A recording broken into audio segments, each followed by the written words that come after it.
Une question à Clarisse Sand, avocat fiscaliste et présidente de l'Institut du droit pénal, fiscal et financier. Bonjour Clarisse Sand, le mot contradictoire est inscrit dans le fonctionnement de la justice en France. C'est vrai aussi en matière fiscale? Alors vous parlez des droits de la défense, que tout le monde... Oui, Oui, le contradictoire, c'est la pierre angulaire de la procédure de contrôle fiscal en France. Alors il se décompose selon les phases du contrôle. Pendant le contrôle et les opérations de contrôle, effectivement, il y a ce qu'on appelle la notion de débat oral et contradictoire.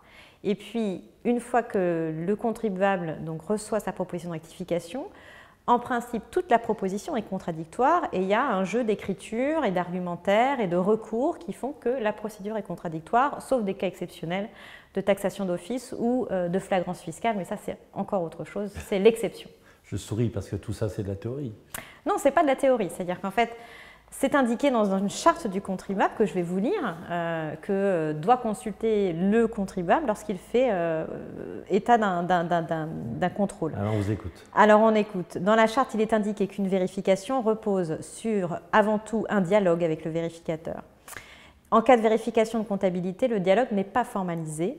Il repose pour l'essentiel sur un débat oral et contradictoire entre le vérificateur et le contribuable vérifié sur le lieu de contrôle. Alors vous avez tout de suite entendu quelque chose, c'est que ce n'est pas formalisé. C'est bien ce que je dis, c'est de la théorie.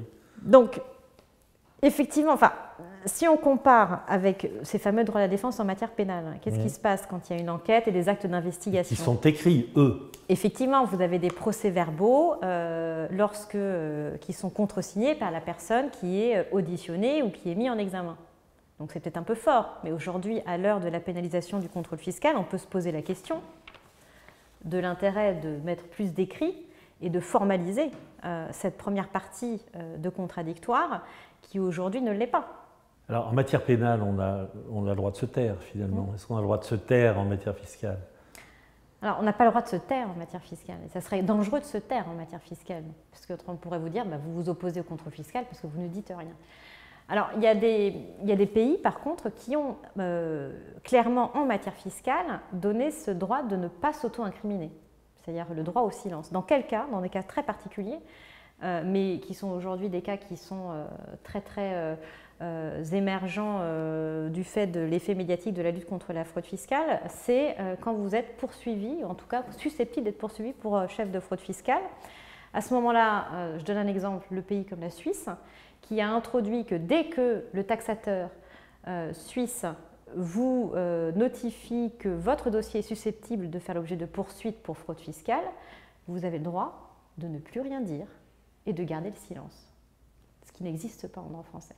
Donc on a encore un petit peu de chemin pour que ce principe du contradictoire, tel qu'on l'entend nous dans notre procédure, s'adapte à la pénalisation du contrôle fiscal d'aujourd'hui. Et comment le contribuable peut démontrer qu'il n'y a pas eu de dialogue? Ça aussi, c'est un aspect des choses. C'est assez impossible dans l'état actuel de la jurisprudence. Pourquoi? Parce que la jurisprudence indique que le débat oral et contradictoire est présumé, par le simple fait que le vérificateur est sur place au sein de l'entreprise. Donc le seul fait qu'il soit venu une fois, qu'il ait rencontré le dirigeant une fois, et qu'il ait discuté avec lui, mais peu importe de ce qu'il a discuté, suffit pour considérer qu'il y a eu un débat oral et contradictoire. Donc c'est une vraie difficulté.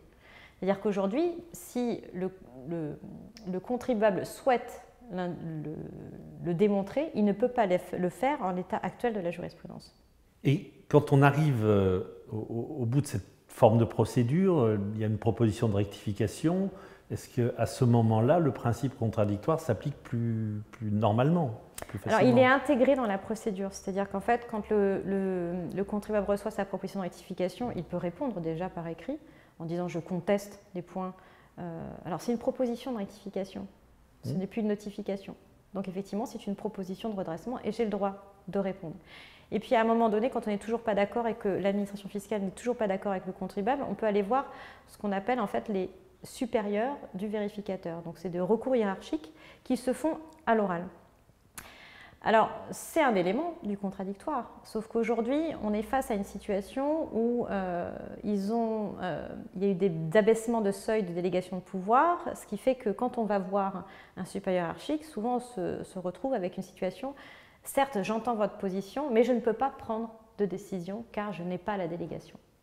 Et ça, c'est un élément qui est contraignant et qui fait qu'en fait, en pratique, le débat contradictoire vient se heurter à un processus organisationnel de l'administration dans les faits, ça ne sert à rien. Dans les faits, ça ne sert à rien. C'est pas que ça ne sert à rien, c'est qu'il faut aller jusqu'à un certain niveau pour pouvoir avoir une avancée sur le débat oral et contradictoire, sur la procédure contradictoire en tant que telle. Donc, est-ce qu'en dehors du contrôle proprement dit, il y a d'autres acteurs qui peuvent intervenir aussi?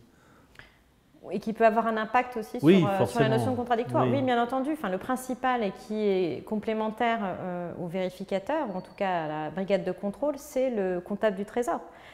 Et quand bien même il y aurait une procédure contradictoire qui serait respectée dans le cadre du contrôle, il peut s'avérer que le contribuable peut vivre des éléments extrêmement perturbateurs de ces débats contradictoires par des saisies conservatoires qui sont effectuées par le comptable du Trésor, qui sont non contradictoires, puisque ces saisies sont ordonnées suivant un magistrat qui est saisi, qui est le juge de l'exécution, qui est saisi, ou le juge de liberté de la détention, qui est saisi par le comptable public sans que le contribuable n'en ait connaissance.